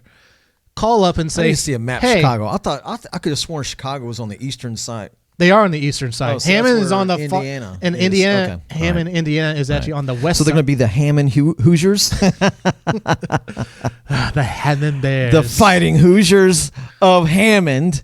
Anyways, to try to get this talking point out of the way, the legislation of Indiana and Hammond through state bonds and no additional taxing on the actual team because they are going to be putting up the money to build the stadium. The team is $2 billion. So not on the taxpayer. And not on the taxpayer, exactly. So they are not going to get hit with property taxes, whereas the fight in Chicago is where you have folks like Pritzker, Johnson, trying to argue over, trying to go back and forth of you need to be in the city of Chicago. It's Chicago. It's one of America's great cities. And before we dive into this topic, there is a guy. I'm totally dissing on the name right now. He runs the PBD podcast. Great listen to, by the way. And he explains this perfectly in 1 minute as to why the Chicago Bears are leaving Chicago potentially for Indiana. When you break it down to see how much taxes they're going to be paying for where they're at. So assessed value. Commercial property in Cook County is assessed at 25% of market value, official rate. So if the land is valued at $200 million, assessed value is 25%, $50 million. Okay, great. So I'm going to come and say, guys, we would like to build it here, but give us a break. We're bringing a lot of people to your city. Work with us. State equalizer factor, Illinois applies a multiplier, often 2.9 to 3 in Cook County, which means if AV assessed value is $50 million, what's the multiplier? 3 times 50 is $150 million. Okay, so we'll tax you on that. So then, roughly, the tax on that is 6 to 7% of equalized value, assessed value. So you got 6% of $150 million is what? $9 million. So initial estimated tax report is 16 to 20 million. They're looking at, okay, if I go to Hammond, I don't have to pay for this. They're working with me. They're sitting there saying, yeah, we'll work with you. You don't have to pay for this. So Indiana's approach could mean far lower annual payments than 50 to 75 million a year, estimated in a scenario where a stadium paid full Illinois property tax. What are you going to do? So if you're saving, say, $20 million a year, and you put $20 million in EBITDA, 20x, what's 20 million times 20x? You're saving $400 million in valuation. Of course I'm going to a different place.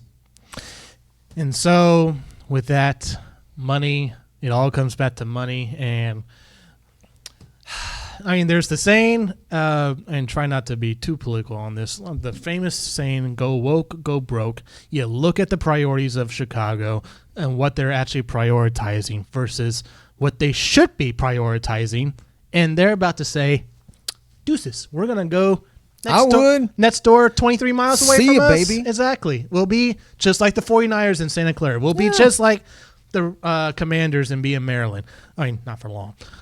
We'll be just like the Giants and the Jets and be in New Jersey. We'll still keep your name. We'll keep your name with us. Dallas and Arlington. Yeah, it's Dallas and Arlington. Exactly. Cardinals don't play in. Well, they're Arizona. I'm sorry. Just like you can put them anywhere there. Yeah. But long story short, this correlates with the last topic we had. This is one of the biggest eyesores in the NFL. Should this go through and get approved by Indiana legislature, they are on the 1 yard line essentially of getting this passed in Indiana legislature. There's supposed to be a meeting with the Bears and the mayor's office of Chicago to work out some sort of deal of negotiating how low to pay the property tax. Only for after the Indiana statement was released, they pulled that meeting at the last second. And it wasn't just the Bears. It was a whole bunch of other companies entirely. But again, you look at the overall picture. They are at a deficit in Chicago. I mean, in Illinois altogether. They're losing people with the net migrations from California, New York, Massachusetts, Illinois, and Washington, going to places like Texas, Tennessee, Florida, Georgia, North Carolina. Tennessee, yep. I mean, this... How would you like to be the mayor of Chicago that and lost lose the Bears? Exactly. That will just stay with you forever. Way to go. Hey.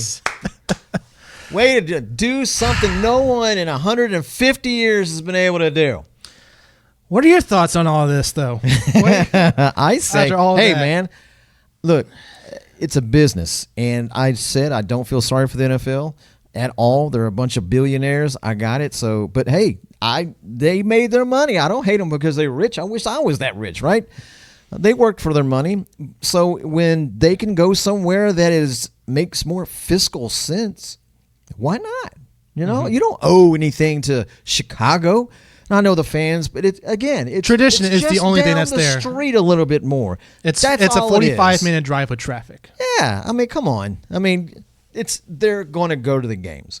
Well, they call them the Chicago Bears, though. Yes, because we have we don't have the New Jersey Jets or the New Jersey Giants. I got it. Meadowlands, I got it. I'm just saying. I don't know. If I don't know. But if I were the Bears ownership, yeah, I would. The Hallis family, I would. I'm out. Go on. This, if you were to say, no less than a year ago when they bought that property, like 20 plus miles outside of Chicago in Arlington Heights, and say, oh, the Bears might move out of the state.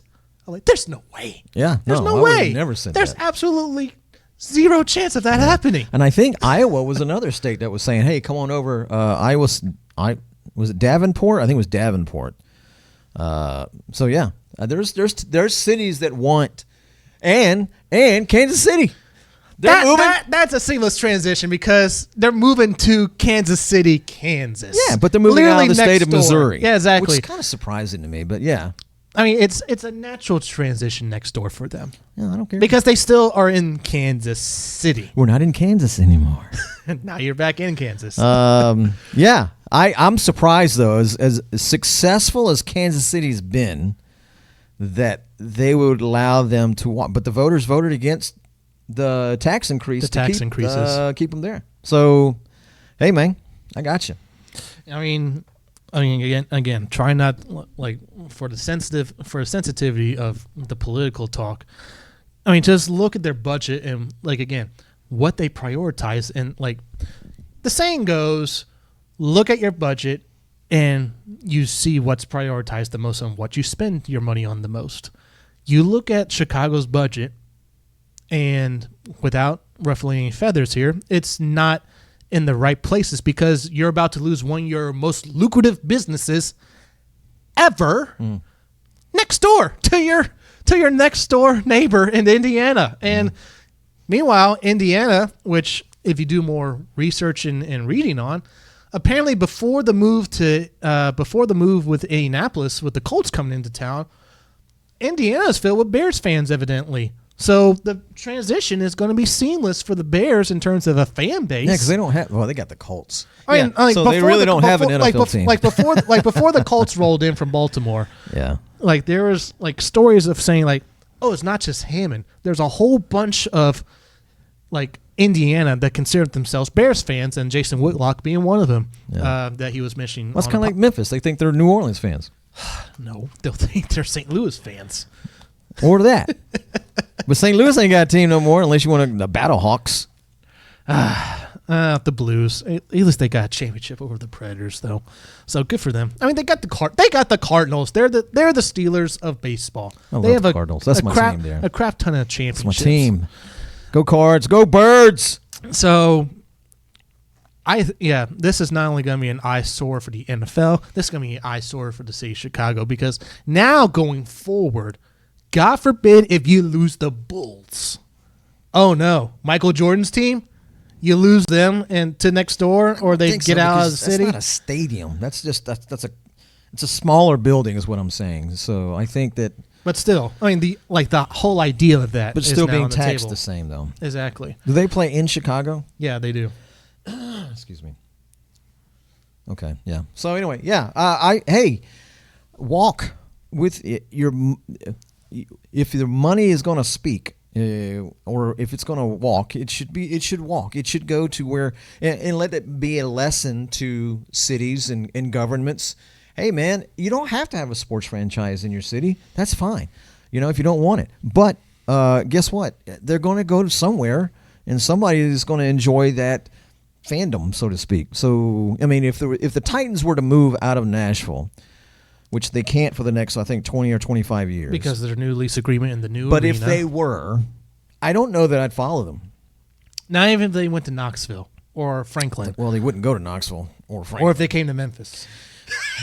Memphis would not want them. That's what sucks. I would see if they went to St. Louis, I might. Oh, heck no. St. Louis Titans? Are you kidding me? That's when I would drop my bag and just walk away from everything. St. Louis Titans? I just like the Cardinals. But anyway, but I don't know. It just happened to be God's hand that moved them because I was an Oilers fan since 1980, and they happened to move to Nashville, which that's my state, for me. Yeah. So I'm like, this is awesome.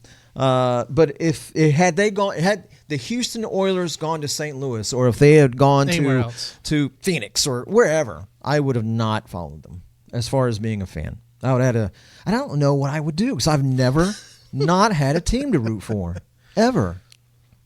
Well, for you've had the Oilers, that's Titans, and then you were an Astros fan at the time. Then you switched to the Cardinals. Houston fan. I was a huge Houston fan. Yeah, only for you to switch it around with the Cardinals, and then there goes the Astros win American League. I'm not an American League guy, so I had to choose St. Louis Cardinals. There goes the Astros winning championships. Some people said I should have been an Atlanta Braves fan, but I grew up hating the Braves. Mm-hmm. You remember my Little League games where we would wear our pro teams? Yeah. Braves was one of them. Cardinals was one of them. You were the Diamondbacks. Diamondbacks was one of them. Exactly. Yeah. Noah played soccer for the Dolphins. Oh, Lord, yeah. Football Dolphins. Oh, man, that was funny. All he did is chase butterflies around the field. I caught a pop fly ball in center field. All right. Good job, Josh. Everyone thought I won the Super Bowl. It's like, oh, look at that kid. He actually caught it out. Everyone else can't. All right. To end this on a funny note. And a little bit of an educational educational thing for you. Look at that. So what is that, Joshua? So that's the capital of California. Is that the capital? Is that in Sacramento? Yes, that's in Sacramento. What a segue. And so here's where, again, full discretion here. We are not going to be this is not a topic about right versus left per se, ideology. That is the term. This is just based on a potential comedic scenario that CBS has floated out there. And per CBS, they have charted for the 2026 midterms in California famously votes blue, a 12% chance where the only two candidates on the ballot for governor of California are both Republicans right now. Huh. And so the education part as to how is this possible? Well, it's simple in California, evidently. And this is how they do their Senate races in California, of why you see Democrat versus Democrat in the Senate races. And this is for governor? This is for the governorship, exactly. Wow. So here's the thing with California is that per their election rules is that you have to get, like, it's essentially a popularity contest. You have to get you have to be one of the top two people to get the most votes. You have to be. So everybody's on the ballot. Everybody's on the ballot. Only the top two. The top two go in November for a face-off. So when do they vote? When does everybody vote? June. Okay. June. Wow. Really? And we got a crap ton of Democrats and only 2 Republicans. So because there's so many in the field for the Democrats, thus spreading all those votes around instead of just because there's only 2 Republicans. So you have, like, I guess it was like 6 of them, 7 of them, whatever. Yeah, about 1, 2, 3, 4, 5, 6, 7, 8. So 8 people versus 2 Republicans. Party. That's some of them got to drop out, right? You would think. I can see the top 2 for the Democrats. But those other ones, I think they'll drop out.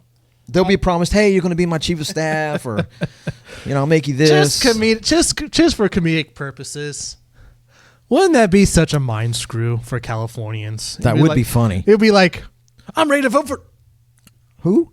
Where's? It'll be the lowest voter turnout ever. Excuse me. Where's the Democrat on the ballot? But there is a write-in, right?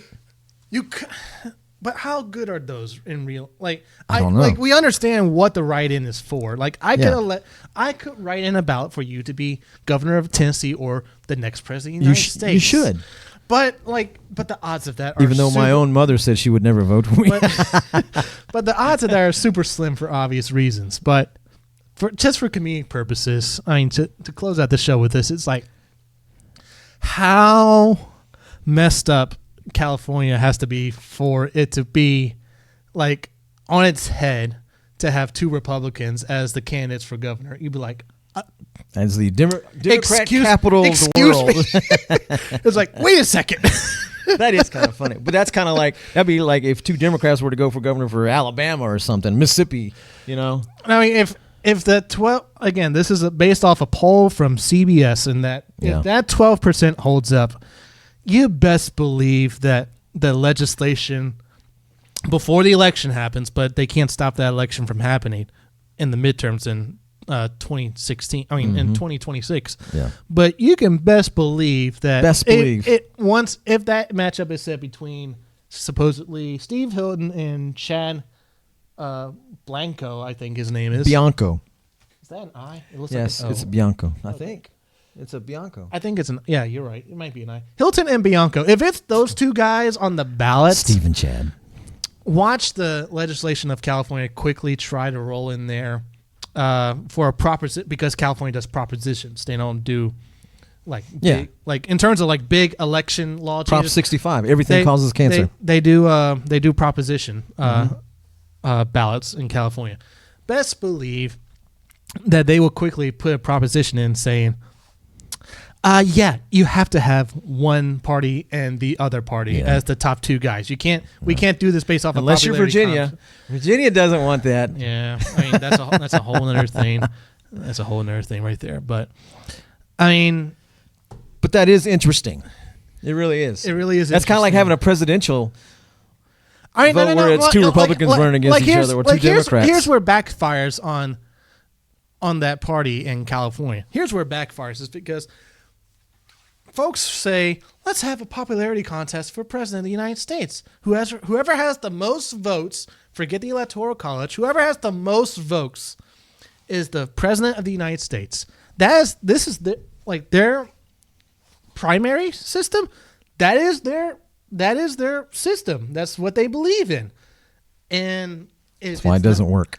And if it doesn't, have to have the Electoral College. If it backfires on them, they'll have a come to Jesus moment and be like, let's not do that again. Yeah.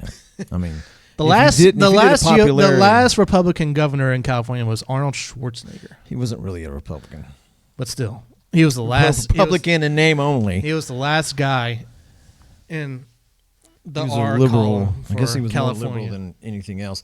But before him, was it? I know Ronald Reagan was governor of California for a while. bit. And then I think there was another Republican. I want to say Brown, but I'm not sure. I don't know. I'm not a big California political buff, so. Yeah. So interesting. That PBD podcast was pretty interesting. I didn't know that they taxed you like that so bad. It's not just Chicago. It's It's not. It's a lot of cities. It's California. A lot of states. It's New York. Yeah, Virginia's getting that way. This is why I left.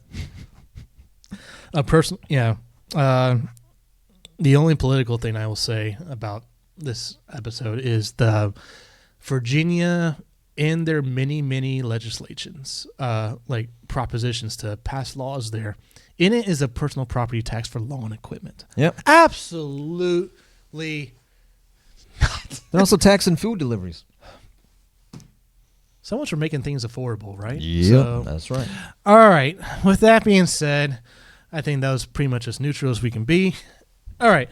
With that being said, thank you for tuning in to this episode. Thanks to you, the fan.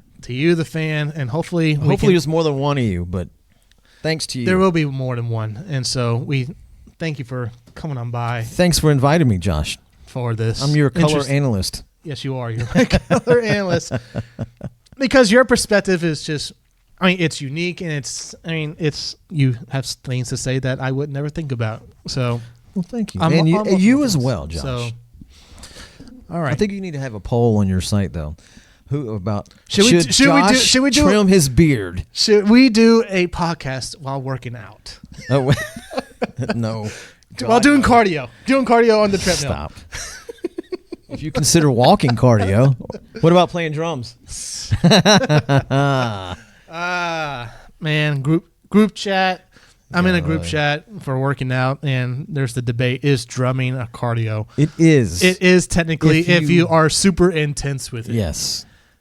Which I am. So So am I. Yeah. There's a little bit of a cut on my finger still. Almost. Yeah. I don't not sweat when I play drums. Is that? How do you not? That's the thing. How do you not sweat when you play drums? I don't know. Especially if you're in a drum cage and there's no fan. But I see our drummers at Life Church. They don't. I don't know. I don't really look at them much as far as I can't see them. But they don't look like they're sweating. They're super talented. Yeah. So I don't know. Maybe for them it's easy. And for me it's hard. Well, it's already cold in the auditorium for starters. It's freezing. Yeah, but under the lights, it's not as. And then they do have a fan in there. Okay. So that helps. But they're super really talented. I'm impressed every time I. It's not just the drummers, but everybody is super talented, man. But yeah, I don't see the drummers sweating. Maybe they're not playing hard enough, Josh. Well, you know who does sweat? Johnny, Jesse. When they sing on stage, sweat's gonna be. Somebody needs to pass Johnny a towel, man. Come on, give the brother some relief. That's holy sweat. That's holy sweat. That's the Holy Spirit working His magic. Holy sweat. All right. That's not sweat. That's the glory coming out. All right. Thanks for being on here. My pleasure. Enjoy your Tuesday, and thanks for watching. And this is my dad, Jack Mickle. I'm your host, Joshua Mickle, and always be kicking it to the king.